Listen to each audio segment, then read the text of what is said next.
You ask Tiger to solve. This deals with linear equations with one unknown. The final result is x equals 3. Let's solve it step by step. Group all x terms on the left side of the equation.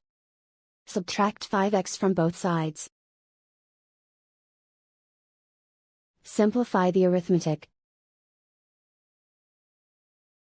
Group like terms. Simplify the arithmetic. Isolate the x. Divide both sides by -2. Cancel out the negatives. Simplify the fraction. Cancel out the negatives. Find the greatest common factor of the numerator and denominator.